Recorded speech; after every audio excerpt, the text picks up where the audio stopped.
जय हिंद। हिंदी के इस महायुद्ध में हम आज आपके साथ फिर आपके हिंदी के सारथी बनने के लिए आ गए हैं। तो हिंदी का रथ मैं संभाले हुए हूं आपका, और मैं ऐसा संभालूंगा कि आपको हिंदी के जो युद्ध होगा, जो हमारा कुरुक्षेत्र होगा, उसमें आपकी 100% जीत होगी और 100% सफलता के लिए ही हमारा ये चैनल कटिबद्ध है। हमारा चैनल शुरू से ही वो पढ़ाता है जो आता है। ऐसा ही बेकार की चीज पढ़ाकर और आपका विश्वास जीतकर हम इस चीज में भरोसा नहीं रखते हैं, जैसे और चैनल करते हैं कि भाई बच्चों को हार्ड से हार्ड पढ़ा दिया या सॉफ्ट से सॉफ्ट पढ़ा दिया, हार्ड से हार्ड पढ़ा दिया और बता दिया कि भाई इतना हार्ड आता है। नहीं, इतना हार्ड भी नहीं आता है पेपर और ज़्यादा सॉफ्ट भी नहीं आता है। तो मॉडरेट लेकर हम चलते हैं, मध्यम चीज़ें लेकर चलते हैं। बिल्कुल, हम पहले बता चुके थे, हमारी जो पिछली क्लास है, इससे पिछली क्लास हमारी एंड हुई थी कि भारत में सबसे ज़्यादा बोली जाने वाली भाषा जो थी वो हिंदी थी। और हमने 4 भाषा परिवार बताए, जिसमें आपको भारोपीय भाषा परिवार बताया, दूसरा आपको द्रविड़ परिवार बताया, तीसरा आपको ऑस्ट्रिक परिवार बताया और चौथा आपको चीनी तिब्बती परिवार बताया, जिससे आप लोग भली भांति वाकिफ है। तो मेरा आज का आपका क्वेश्चन है, आपको कमेंट बॉक्स में टाइप करना है कि सबसे ज्यादा जो परिवार है कौन सा हिंदी बोलता है, भारोपीय परिवार, द्रविड़ परिवार, ऑस्ट्रिक परिवार या आपका चीनी तिब्बती परिवार। ये आप मुझे कमेंट बॉक्स में बता सकते हैं। हमारी आज की जो वीडियो स्टार्ट होती है कि आखिर ये हिंदी जो है हिंदी कहाँ से आई, यानी कि हिंदी शब्द ही कहाँ से आया। तो हम थोड़ी सी यहाँ पर बात कर लें। आपको ये थोड़ा सा मैंने भारत का नक्शा बनाकर दिखाया है। ये क्या है? हमारा प्यारा इंडिया। अब जब इंडिया आया है तो हमारी भाषा कौन सी बोली जाती है बच्चे? यहाँ पर हमारी हिंदी बोली जाती है। अब हिंदी बोली जाती है, क्या शुरू से हिंदी ही बोली जाती थी? सीधा सीधा आपका जवाब आएगा नहीं, क्योंकि हमारे पूर्वज जो थे वो पहले क्या बोलते थे? उससे पहले मैंने आपको सारी रिदम में चीजें लिखवाई हैं। प्रारंभिक हिंदी बोला करते थे। अगर हम उससे पीछे चलें तो अभट्ट बोला करते थे। अगर उससे और पीछे चलें तो अपभ्रंश बोला करते थे। उससे और पीछे जाएं तो प्राकृत, और फिर जाएं पाली, पाली से जाएं फिर संस्कृत। जहां पर हमें देखने को मिला कि हिंदी की जो जननी है कौन है? संस्कृत है बच्चे। तो हमारे पूर्वज तो संस्कृत बोलते थे, लेकिन धीरे धीरे जैसे व्यवहारिक जीवन में हमारे परिवर्तन आ रहे हैं, आज आपके पास वॉशिंग मशीन है, कपड़े आप जल्दी से धो देते हैं, इसी प्रकार से हमने क्या करा? भाषा में बदलाव कर दिए। यानी कि जैसे कपड़े धोना आसान हो गया, ऐसे हमें क्या हो गया? बोलना आसान हो गया। और जब बोलना आसान हो गया तो हमें क्या हो गया? लिखना आसान हो गया बच्चे। इसी चीज को ध्यान देते हुए तो हमारी क्या आई? हिंदी आई। अब क्या शुरू से ही हिंदी थी? नहीं, हमारी जो भारत है, भारत पहले कंबाइंड था, अफगानिस्तान और पाकिस्तान ये सारे भारत में ही आते थे। तो यहां से एक नदी बहती थी जिसको हम सिंधु नदी के नाम से जानते हैं। कौन सी नदी के नाम से जानते हैं बच्चे? सिंधु नदी के नाम से जानते थे। इतनी सी बात किसी बच्चों को समझ में नहीं आई, वो मुझे कमेंट करके बता दे, ठीक है। जब इतनी सी बात आपको समझ में आई कि सिंधु नदी के नाम से हम इसको जानते थे, तो ये जो था सिंधु नदी का, ये कहलाता था सिंह द्वार। क्या कहलाता था बच्चे? सिंह द्वार। जब ये सिंह द्वार से ये कौन आए? अब हमारी बात चलती है कि हमारा जो पहले एक व्यापार चलता था, क्या थे? व्यापारिक हमारे संबंध थे।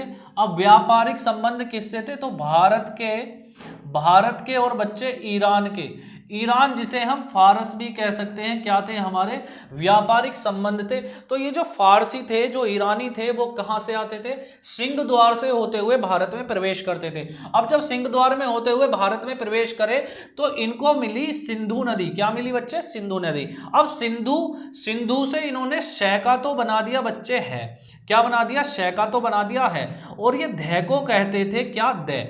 आपने सुना होगा, जैसे बहुत सारे गांव हैं, बहुत सारे गांवों में कुछ ना कुछ चीजों के परिवर्तन आते हैं।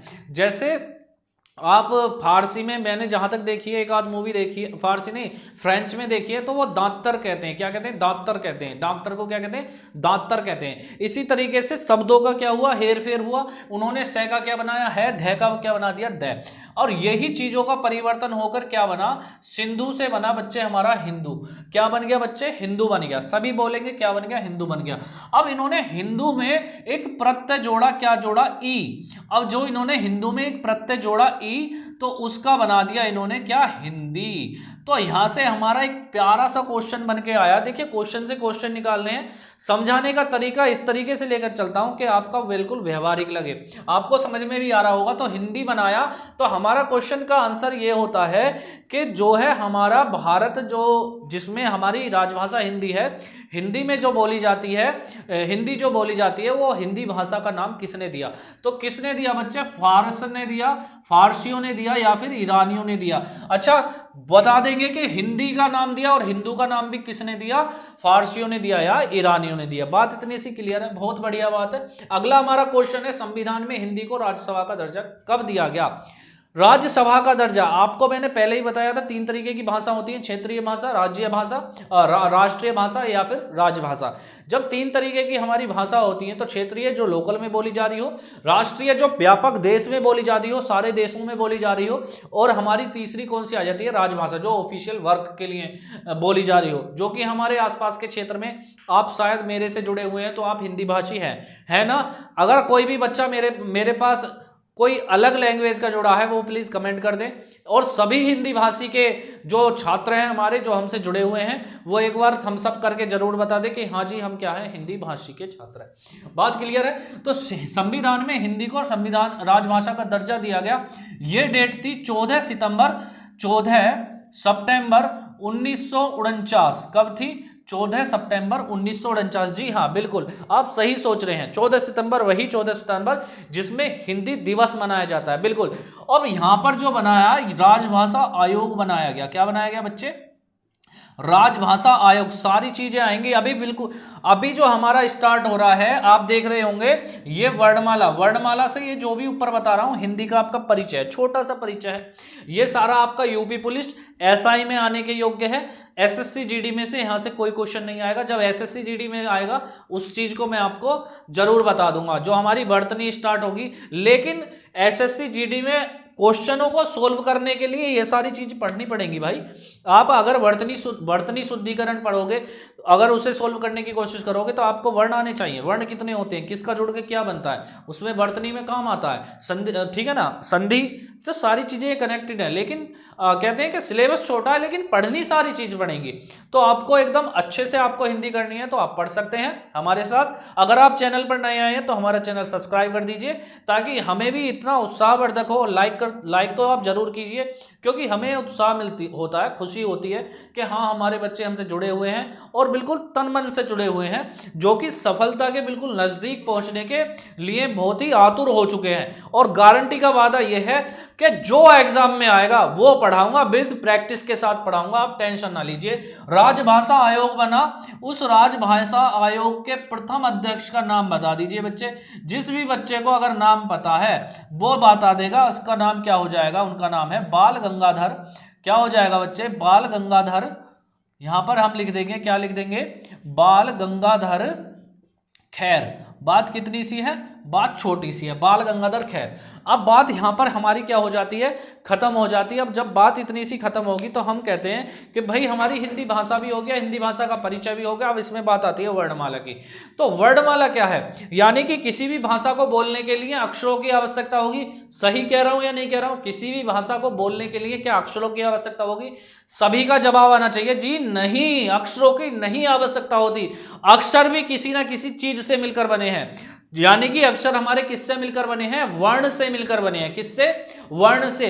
और वर्ण कब से मिलते बनते? वर्ण से क्या वर्ण जो बने हैं वो किससे बने? तो सर वो ध्वनि से बने हैं। मैं अब आपसे बोल रहा हूं ए, तो ये क्या निकली? ध्वनि निकली। क्या निकली बच्चे? ध्वनि निकली। मैं बोला ए, क्या निकली? ध्वनि निकली। कै, ध्वनि निकली। अब जब मैं इसको लिखित रूप दे दूंगा, वो क्या हो जाएगी? वर्ण हो जाएगा बच्चे। क्या हो जाएगा? वर्ण हो जाएगा। बहुत अच्छी बात है, सभी बच्चे समझ रहे हैं। तो हमने देखा कि किसी भी भाषा को बोलने के लिए किसकी आवश्यकता होती है? वर्णों की आवश्यकता होती है।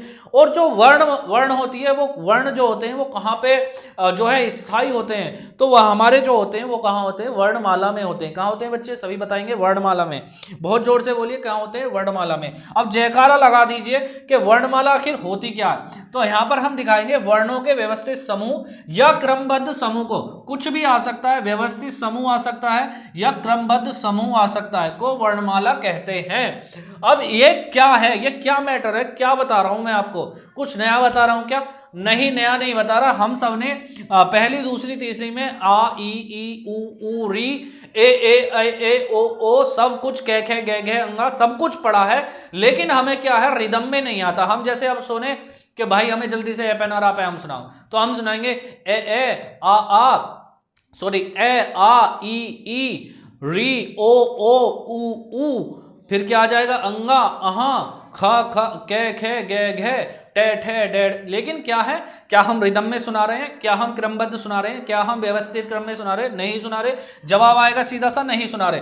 तो क्या होता है क्रमबद्ध समूह, यानी कि जब कै के बाद खे ही आए, यानी कि जब खे के बाद गे ही आए, यानी कि जब गे के बाद घे ही आए, यानी कि जब घे के बाद अंगा आए, यानी कि कै वर्ग के बाद हमारा चे वर्ग आए। अब जब चे स्टार्ट हो रहा था, चे छे जे झे अड़ा टे ठे डे ढे टे ठे चे छे जे झे अइया टे ठे डे ढे अड़ा ते थे दे धे ने पे फे बे भे मैं। बात इतनी सी क्लियर है। अब यहां पर देख लीजिए क्रमबद्ध समूह क्या नहीं होता, खे आ गया पहले, उसके बाद ए आ गया, क्या ऐसे आता है क्रमबद्ध समूह? जी नहीं।